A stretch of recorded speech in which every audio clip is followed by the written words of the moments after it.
We need more people reading books instead of sitting on their ass watching TV.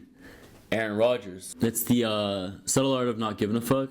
That's in his book club actually. And that book was a huge impact of the start of my like self-help per se journey. Some key takeaways are the subconscious mind, the problems that you want to have in life, and it goes in depth, but those are the two main things that I can think of. And when I say the problems, I mean like Jim Carrey and maybe Will Smith said that he wishes everyone was rich and famous to realize that just ain't it.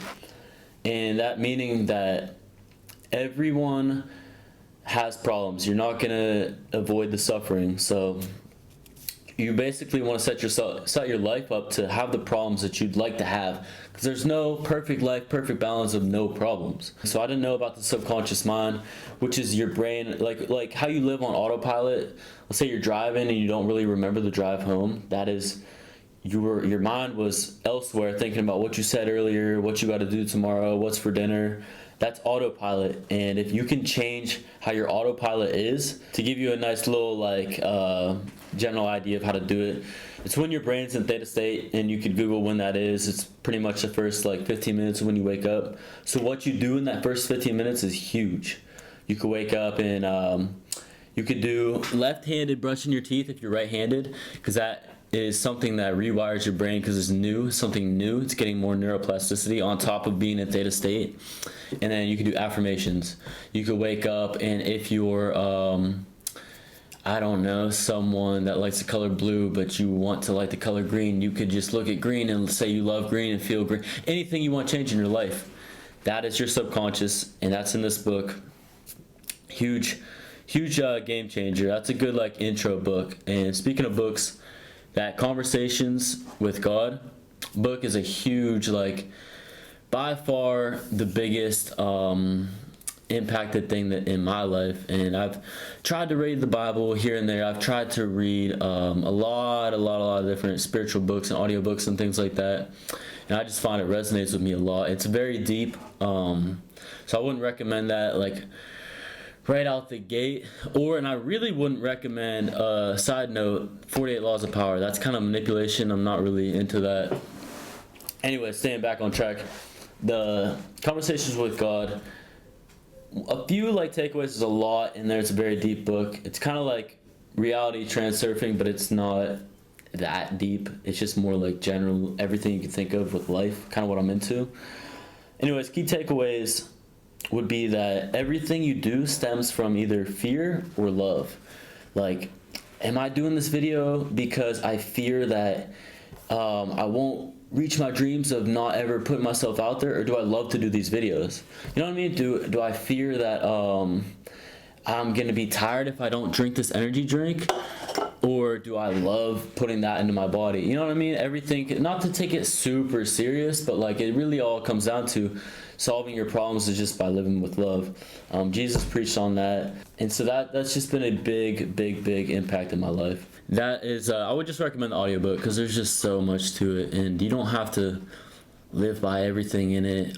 It's hard. It's a lot of hard pills to swallow, but resonates with you, I would take away from it. So these really have impacted my life, honestly, and these are just 3 things that come to the top of my head of what I can really remember, and what I remember is, I'm sure, super impactful.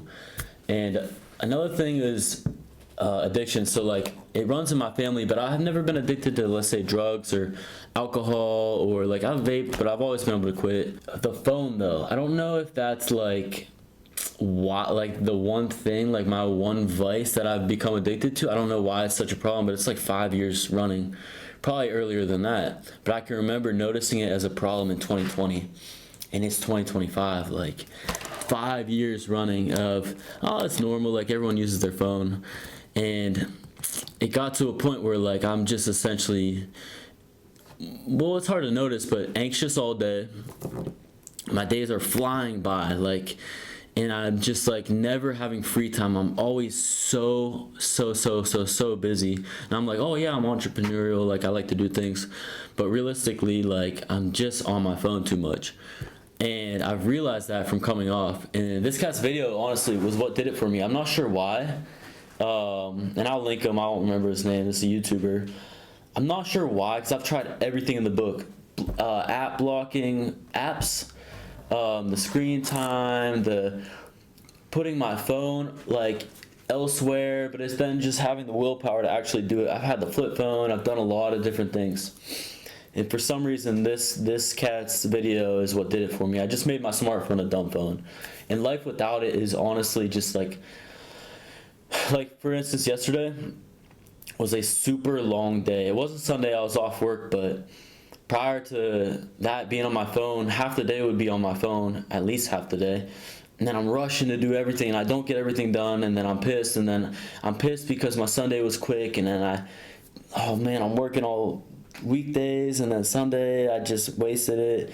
But literally yesterday, because this is a recent thing that I've like overcome this addiction, was the first time in years that I've ever been bored. I was like done with everything that I needed to do, because I had a lot going on yesterday, like a lot on my plate for a Sunday. I was meant to chill, and I had it all done by, let's say, like 2, really like 5, and I have 5 more hours till I go to bed. I didn't even know what to do with myself. The whole house was clean, shops were clean, church, everything like that, all my errands, all my bills, sorted out, everything like that.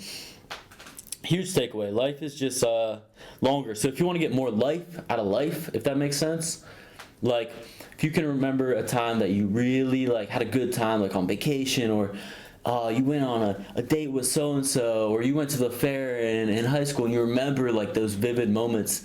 You were in the moment, you were on your phone, so you got more life out of life. So that's what it's been like not being on my phone. And honestly, these are my takeaways of what comes to mind and has helped me. And I'm sure there's more, but like I'm just saying, these are some very pivotal moments in the self-help journey. And everyone's different, everyone's been through different things, so take some of it if you want. If not, I don't care. Figure it out. I'm just telling you what's helped me. And that's the end of the road. W's in the chat. We will see y'all tomorrow. Probably not, actually, next week.